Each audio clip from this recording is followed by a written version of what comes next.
যে আল্লাহ খ্রিস্টান ধর্মের লোকদেরকে পয়দা করেছেন, সেই একই আল্লাহ হিন্দু ধর্মের লোকদেরকে পয়দা করেছেন, সেই একই আল্লাহ বৌদ্ধ ধর্মের অনুসারী যারা তাদেরকে পয়দা করেছেন, সেই একই আল্লাহ মুসলমানদেরকে পয়দা করেছেন। গ্র্যান্ডফাদার একজন, তিনি হচ্ছেন হজরতে আদম আলাইহিসসালাম। মাদার একজন, তিনি হাওয়া আলাইহিসসালাম। ইসলাম আল্লাহ তাআলার প্রেরিত সমস্ত প্রফেট যারা আছেন সবাইকে রেসপেক্ট করে, এবং এটা আমাদের ইমানের অংশ। তারা আল্লাহর প্রফেট, তারা আল্লাহর মেসেঞ্জার, আল্লাহর পক্ষ থেকে বাণী নিয়ে এসেছিলেন, মানুষের কল্যাণের জন্য এসেছিলেন, এবং আজীবন তারা মানুষের কল্যাণে কাজ করে বিদায় নিয়েছে। এটা আমাদের ফেইথের অংশ, আমাদের ফেইথের বাড়তি একটা অংশ আছে। এটা শুধু আপনাদের রিলিজিয়নের সাথে রিলেটেড। এটি হচ্ছে যে দুনিয়ার শেষ প্রান্তে গিয়ে যখন মহাবিপর্যয় মানবতার মধ্যে বিশৃঙ্খলা দেখা দেবে, তখন হজরত ঈসা আলাইহিসসালাম আবার আসবেন দুনিয়ায়। অনলি নবী যিনি দুইবার দুনিয়া আসবেন, আর বাকি সকলের আগমন মাত্র একবার ঘটবে। এটা আমাদের কোরআনের কথা। সো এই দিক থেকে সকল নবীর ব্যাপারে অবশ্যই আমাদের রেসপেক্ট আছে। আমরা যে নবীর ফলোয়ার, তার ব্যাপারে রেসপেক্টের আমাদের কোনো কমতি নাই, কিন্তু এখানে ডাবল জায়গা। আমরা সেই কমিউনিটির সাথে আজকে বসেছি। এই বসাটা দেরিতে হলেও আমাদের জন্য সৌভাগ্য। বাংলাদেশ ছোট্ট একটি দেশ, এখানে 180 মিলিয়ন বা 18 কোটি মানুষ বসবাস করে। নারীরা আছেন, পুরুষরা আছেন। আমাদের এটা একটা সাজানো ফুলের বাগান। এই বাগানে বেসিক্যালি 4টা ধর্মের মানুষ আমরা এখানে বসবাস করি। আমরা মিলেমিশে বসবাস করব, এটি আমাদের সকলের চাহিদা। কিন্তু মাঝে মধ্যে কিছু উতুম পেছা আমাদের বাগানে ঢুকে যায়, ঢুকে আমাদের ফুলকে এলোমেলো করে দিতে চায়, আমাদের সৌন্দর্য ধ্বংস করতে চায়, আমাদের মিউচুয়াল হারমোনি বা পারস্পরিক যে সংহতি আমাদের আছে এটা নষ্ট করতে চায়। আমরা এটাকে তীব্রভাবে ঘৃণা করি। এবং আমরা যুগের পর যুগ একসাথে বসবাস করছি। আমাদের সহকর্মীদেরকে আপনারা চিনেন। আশা করি এ ব্যাপারে আপনারা একমত হবেন আমার সাথে, যে আমাদের সহকর্মীরা মানুষের সামনে দৃশ্যমান যে সমস্ত সামাজিক উপক্রম আছে, এগুলোর সাথে আমাদের সহকর্মীদের কোনো সম্পর্ক নেই। আমাদের লোকেরা চাঁদাবাজি করে, অন্যায়ভাবে কারো সম্পত্তি দখল করে, কারো ইজ্জতের উপরে হাত দেয় না, চুরি ডাকাতি করে না। আমাদের লোকেরা মানুষকে ধোঁকা দেয় না, এবং কোনোভাবেই মানুষের উপর জুলুম করাকে নিজের জন্য হারাম মনে করে। তারপরে এই কথা আমি বলবো যে আমরা ফেরেশতা নই। আমাদেরও ভুলভ্রান্তি আছে। ভুলভ্রান্তি হলে কেউ আমাদেরকে ধরে দিলে আমরা তার কাছে কৃতজ্ঞ থাকি এবং সংশোধন করার চেষ্টা করি। কিন্তু এই ধরনের সামাজিক কোনো অপকর্মকে আমরা কখনো প্রশ্রয় দিই, এটি আমাদের নীতি বিরুদ্ধ। 2 নম্বর হচ্ছে যে আল্লাহ খ্রিস্টান ধর্মের লোকদেরকে পয়দা করেছেন, সেই একই আল্লাহ হিন্দু ধর্মের লোকদেরকে পয়দা করেছেন, সেই একই আল্লাহ বৌদ্ধ ধর্মের অনুসারী যারা তাদেরকে পয়দা করেছেন, সেই একই আল্লাহ মুসলমানদেরকে পয়দা করেছেন। আল্লাহর সূর্য থেকে সকলেই সমান ভাগ পায়, আসমান থেকে বৃষ্টি হলে সমান বেনিফিট পায়, আবার জমিনে কোনো বিপর্যয় সৃষ্টি হলে সবাই সমানভাবে ক্ষতিগ্রস্ত। কাজেই ভালো মন্দের আমরা কিন্তু অংশীদার। একটা সমাজে যখন আমাদের মধ্যে পারস্পরিক সংহতি, সৌহার্দ্য, ভালোবাসা, মানবতার সম্পর্ক থাকবে, তখন সমাজটা অনেক ভালো হয়েছিল। মাঝে মধ্যে আমাদের দেশে এবং প্রায় সকল দেশে ধর্মীয় দিক থেকে যাদের সংখ্যাটা কম, তারা বিভিন্নভাবে সংখ্যাগুরু যারা, তাদের হাতে নির্যাতিত হন। আমরা নাগরিকদেরকে এই 2 ভাগে ভাগ করতে চাই না, আমরা এটার বিরোধী। আমাদের ফিলোসফি হচ্ছে যে প্রিয় দেশে যারাই এখানকার নাগরিক, এটা জন্মসূত্রে হোক অথবা ডোমিসাইল হোক, তাদের সকলের অধিকার সমান। এখানে ধর্মের ভিত্তিতে অধিকার ভাগাভাগি হবে না। মানুষের যে 4টি মৌলিক অধিকার রাষ্ট্রের কাছে আছে, এই 4 অধিকার সকলে সমানভাবে ভোগ করবে। একটা সন্তান জন্ম নেওয়ার পর সচ্ছল পরিবারের লোকেরা তাদের আর্থিক যোগান দিয়ে সন্তানকে মানুষ করবে, লেখাপড়া করাবে।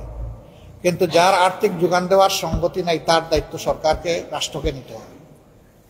যদি রাষ্ট্র নেয়, রাষ্ট্রেরই কল্যাণ হবে, যদি না নেয়, রাষ্ট্রের অকল্যাণ হবে। কারণ এই মানব সন্তান যখন সুশিক্ষা থেকে বঞ্চিত হবে, তখন একদিন বড় বড় হাইরেজ বিল্ডিংয়ের দিকে তাকাবে আর বলবে, তুমিও মানুষ, আমিও মানুষ, তো আমার অবস্থা যেমন কেন? তখন তার মধ্যে কিন্তু বিদ্রোহের আগুন জ্বলে ওঠে, যে আমাকে ডেপ্রাইভ করে এই 20 তলা 34 তলা হয়েছে। সে কিন্তু আমাকে রেসপেক্ট করবে না, আমি যে 20 তলায় থাকি। সে আমাকে ঘৃণা করবে।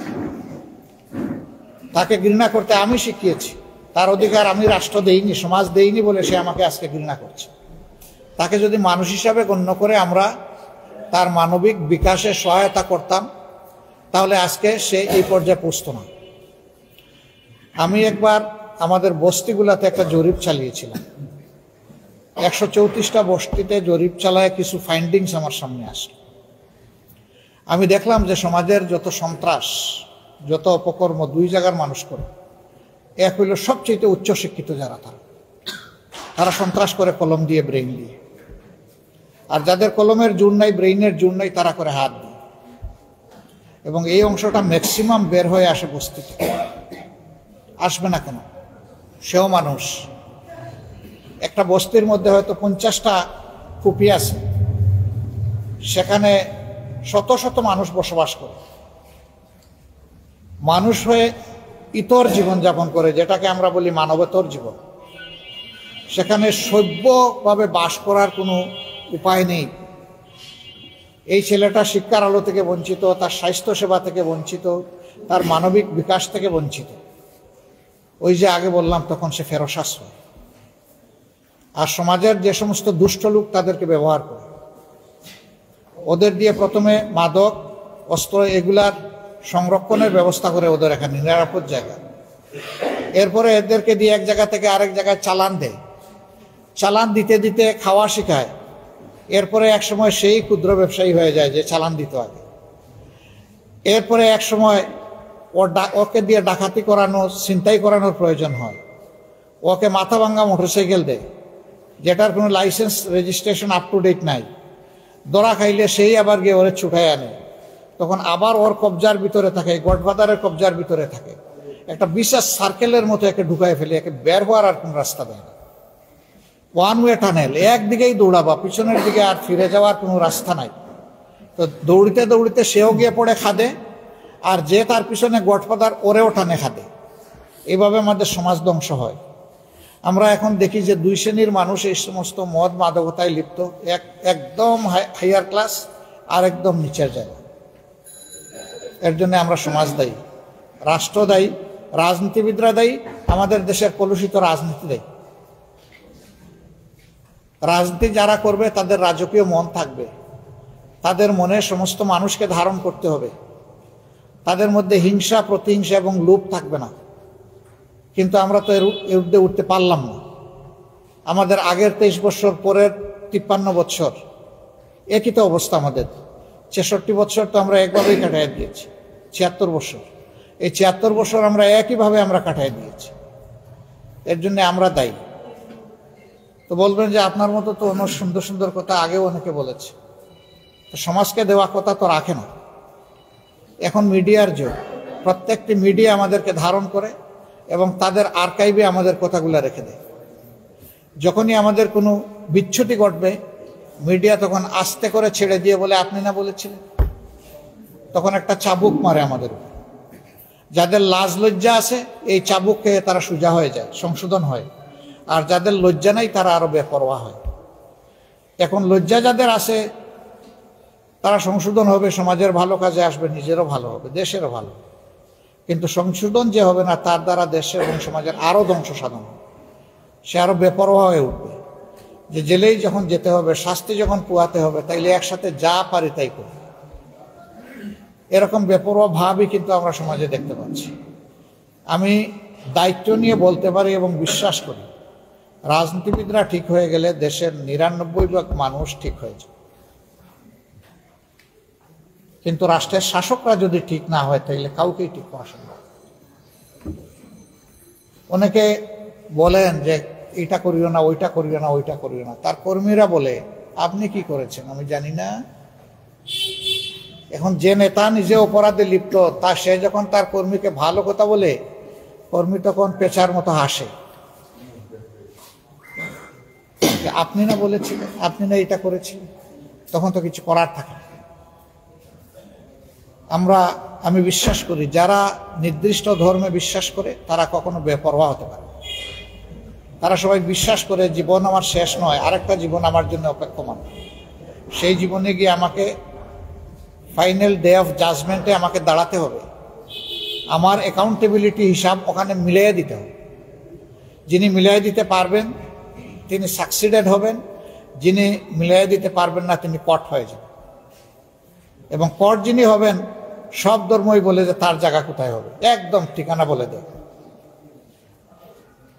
আপনারা যারা ধর্মকর্ম করেন আমি বিশ্বাস করি আপনারা নিজের কল্যাণ কামনা করেন, মানব জাতির কল্যাণ কামনা করেন, যে দেশে জন্ম নিয়েছেন সেই দেশের কল্যাণ কামনা করেন। দেশ আমাদের সকলের, এই দেশের প্রতি ইঞ্চি জায়গার উপরে আমাদের সকলের হক আছে। এই জন্য ঢাকার মানুষকে পঞ্চগড়ে জমি কিনতে পারে, তার হক আছে বলেই পারে, নাইলে সে পারছে না। এখন শুধু সম্পদের মালিক হওয়াই আমার দায়িত্ব নয়, বরঞ্চ এই সম্পদকে রক্ষা করা আমার দায়িত্ব। মালিকানা যার যার সামর্থ্য অনুযায়ী, কিন্তু রক্ষা করার দায়িত্ব সকলের সমান। কারণ দেশ বাঁচলে আপনি বাঁচবেন, আমিও বাঁচব। দেশ যদি কোনো হুমকির মুখে পড়ে আপনিও পড়বেন, আমিও পড়ব। যখন কোনো সন্ত্রাসে কোনো জায়গায় হামলা চালায় কমন কোনো মবের উপর, তখন সে দেখে না কে কোন ধর্মের, সে তখন চালায় দেয়। আল্লাহর পক্ষ থেকে মানুষের জন্য যখন শাস্তি আসে তখন বেছে বেছে শুধু ভালো তাদেরকে আল্লাহ এসকেপ করেন না। কেন করেন না? ওদের সামনে অপকর্ম হয়েছে, ওরা কিন্তু প্রতিবাদ করে না, এই জন্য সকলেই শাস্তির উপযুক্ত হয়েছে। অন্যায়কারী এবং অন্যায়ের প্রতিবাদ নাকারী দুই যে করে না ইকুয়াল স্ট্যাটাস, সমান, কোনো বেশ কম নাই। তো আপনাদের, আমরা তো বিশ্বাস করি যে এই দেশকে আমরা সবাই ওন করি, ভালোবাসি। আপনাদের চেয়ে আমি বেশি ভালোবাসি এই দাবি আমি করি না কখনো। আমি মানুষের চাইতে ভালো মানুষ এটাও আমি কখনো চিন্তা করি না। ওরা আমার পার্সোনাল বিলিফ হচ্ছে যে আমার চাইতে প্রত্যেকটা মানুষ ভালো। আমি যদি কিছু ভালো হওয়ার চেষ্টা করে থাকি তাইলে অন্য মানুষটা আমার চেয়ে ভালো। বলবেন যে আপনি কি চোরকেও ভালো মনে করেন? চোরের একটা দোষ হচ্ছে সে চুরি করে, তার যদি আরো কোনো হিডেন গুণ থাকে যেটা আমি জানি না, ওই গুণের কারণে তো সে মানবতার জন্য কল্যাণকারী হয়ে যেতে পারে। আমি তো তার সবকিছু জানি না, তার ভিতরের খবর আমি রাখি না। ভিতরের খবর একমাত্র সত্তা, যিনি আল্লাহ, প্রভু, গড, ঈশ্বর, আমরা যাই বলি, একজনই রাখে, এর বাইরে তো কেউ রাখে না। তা আমরা এই দেশটাকে মিলেমিশে ভালোবাসতে চাই, সুন্দর করতে চাই। জামাতে ইসলামী সম্পর্কে কিছু অপপ্রচার আছে। এটা হলো যে আমাদের দ্বারা মাইনরিটি সম্প্রদায়ের মানুষেরা, সংখ্যালঘু সম্প্রদায়ের মানুষেরা, ধর্মীয় সংখ্যালঘু সম্প্রদায়ের মানুষেরা ক্ষতিগ্রস্ত হন, আক্রান্ত হন। আমার এই ক্ষুদ্র বয়সে আমি যতটুকু দেখেছি, আমি আগেই বলেছি আমরা ফিরিস্তা নই, ভুল ত্রুটি কেউ করতেই পারে, কিন্তু আমাদের সংগঠন সামগ্রিকভাবে এই অপকর্মে জড়িত নয়। বিশেষ করে আমাদের দায়িত্বশীল নেতৃবৃন্দ কেউ জড়িত। অন্য জায়গায় কিন্তু নেতাদের পেটেই ঢুকে এগুলা। আমাদের এখানে আল্লাহর মেহেরবানি ব্যতিক্রম, আমরা কাউকে এলাও করি না। ওই সমস্ত বেতমিজি করে জামাতে ইসলামীতে কারো জায়গা নেই। আমরা আস্তে করে সুইপ করে দেই, এটি আপনার ঠিকানা নয়, আপনি ভিন্ন ঠিকানা খুঁজেন, অথবা আপনি সংশোধিত হয়ে এখানে আসেন। এটা আপনি করতে পারবেন না। এই জন্য 14 সালে আমি ওপেন স্টেটমেন্ট দিয়েছিলাম এবং জাতিসংঘ মানবাধিকার কমিশনের কাছে চিঠি লিখেছিলাম যে এই দেশে 46 সালের পর থেকে বাদ দিলাম, 72 সাল থেকে শুরু করে 14 সাল পর্যন্ত যতগুলা ভায়োলেন্স হয়েছে, আইদার রিলিজিয়াস অর কমিউনাল, জাতিসংঘ তার উদ্যোগে একটা ইনকোয়ারি করুক, ইনভেস্টিগেশন করুক। আমরা বলেছিলাম যে আমরা সর্বাত্মক সহযোগিতা দেব। এখানে যদি এই ইনকোয়ারিতে উঠে আসে যে আমাদের কোনো লোক জড়িত অথবা দোষী, আমরা বিচারের হাতে আমরা তাকে তুলে দেব। জাতিসংঘ এটা করে নাই, কেন করে নাই? হয়তো আমাদের ছোট চিঠি তাদের পছন্দ হয় না, এই জন্য করে। আমরা এই দেশের সরকারকেও বলেছিলাম আপনারা করেন, তবে আপনাদের একার করা আমরা মানব না। আপনারা মাল্টিনেশনাল অথরিটিকে এখানে এঙ্গেজ করতে হবে। দুনিয়ার কিছু মানবাধিকার সংস্থার হাতে এই দায়িত্ব দিয়ে দেন, তারা করুক। এমনেস্টি আছে, হিউম্যান রাইটস ওয়াচ আছে, human right commission of Asia আছে, তারা করুক। তারা করে দেখুক কোন দল কোন সংস্থা কতটুকু বাড়াবাড়ি করেছে। আমি সবসময় আমার বিভিন্ন ধর্মের ভাইদের সাথে যখনই দেখা হয় আমি বলি যে আপনারা সাহস একটু করেন, একটু করতে হবে। সাহস করে সাদাকে সাদা বলেন, কালোকে কালো বলেন। আমি কালো হলে আমাকেও ছাড়বেন না, আমারও ধরে। আমার কোনো সহকর্মী কালো হলে ওরেও ছাড়বেন না, ওরেও ধরে। কিন্তু কালোকে চাপিয়ে রাখবেন না। কালোকে চাপিয়ে রাখলে তো ও আলো কুচকুচে কালো হবে, আরো বেশি দুষ্টামি করবে। সে বুঝবে যে এই সমস্ত করার পরেও তার কিছু হয় না। আর যখন ব্লেম গেম খেলা হয়, আমাদের উপরে যখন ফেলে দেওয়া হয়, তখন ওরা হাসে দূর থেকে, যারা এগুলা করেছে, পারপিটেটর যারা, যে কাজ আমরা করলাম, যাচ্ছে ওদের দিকে, চালাও, অসুবিধা নেই। এই জন্যে শুধু এই ব্যাপার না, সমাজে এই ধরনের যত অপকর্ম হয় সবগুলার ক্ষেত্রে কোমর সোজা করে, বুক শক্ত করে আমাদেরকে কালোকে কালো বলতে হবে, সাদাকে সাদা বলতে হবে। যদি আমরা তা বলতে পারি তাহলে এই সমাজের দুষ্টারা গুহায় আশ্রয় নিতে বাধ্য হবে। এরা সমাজের উপরে কোনো তাণ্ডব চালানোর সাহস করে, এবং তখন আমরা সকলে মিলে ওদেরকে প্রতিরোধ করি। এখানে কোনো দলও দেখবো না, ধর্ম দেখব, সবাই সবার পাশে দাঁড়িয়ে যাবে। একজনের উপরে আঘাত হলে সবাই বলবো যে আছে, তুমি এখানেও, তোমার সাথে আমরা আছি, যে আঘাতপ্রাপ্ত হবে আমরা তাকে আশ্বস্ত করব, শক্তি দিব। যদি এরকম একটা সমাজ আমরা বিল্ড আপ করতে পারি, এই সমাজ দুনিয়ার জন্য একটা উদাহরণ। আমরা এরকম একটা সমাজ নির্মাণের স্বপ্ন দেখি। আমার এই কথাগুলো আপনারা রেকর্ড করে রাখেন, আমার কোনো আপত্তি নেই।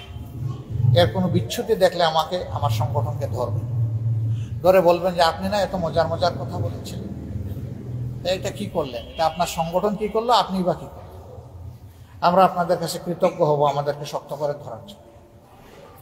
আর যদি আমাদের কাজগুলো মনে হয় যে মানবতার পক্ষে, হিংসা বিদ্বেষের ঊর্ধ্বে, উদারতা এবং ভালোবাসা নিয়ে মানুষের সমন্বয় সম্মিলন গঠানোর জন্য, তাহলে অবশ্যই আমরা আপনাদের ভালোবাসা প্রত্যাশা করি, আপনাদের শুভকামনা আশা করি, আপনাদের সহযোগিতা প্রত্যাশা করি। ভালো কাজে আমরা পরস্পরের পাশে থাকবো, একসাথে চলবো ইনশাআল্লাহ। আমরা এই দাবি নিয়েই আজকে মূলত আপনাদের কাছে এসেছি। এখন আপনারা মন খুলে আমাদেরকে পরামর্শ দিন, প্রিয় দেশকে আরও সুন্দর, এই সমাজকে আরও বেশি বিকশিত করার জন্য, আমাদের প্রত্যেকটা শিশুকে আমরা যাতে এই দেশের যোগ্য নাগরিক হিসেবে গড়ে তুলতে পারি, এই সব বিষয় সামনে রেখে ন্যায় বিচার যাতে প্রতিষ্ঠিত হয়, ডিসপ্যারিটি বা বৈষম্য যাতে না থাকে, এর জন্যে একটা সংগঠন হিসাবে আমরা কি করতে পারি, আমাদেরকে আপনারা একটু পরামর্শ দিয়ে সাহায্য করুন।